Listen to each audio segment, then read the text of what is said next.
Hello crafters, Uno here. In this video, let's familiarize ourselves with the piercing.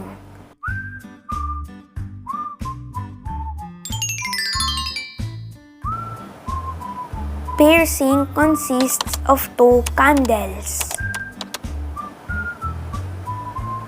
The first candle is red, while second candle is green. The second green candle engulfs 50% to 100% of the first red candle. Piercing appears after a downtrend.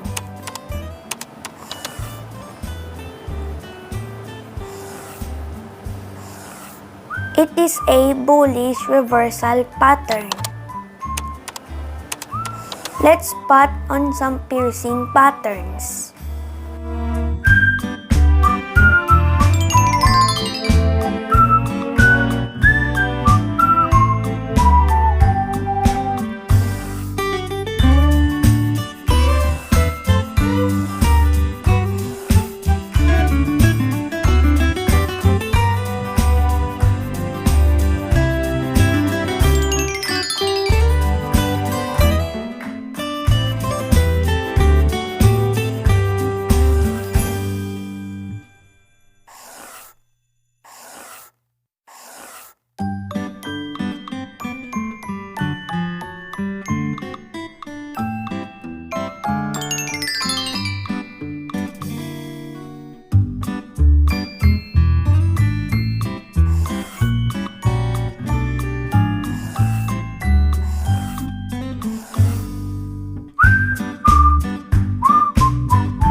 Thank you for watching.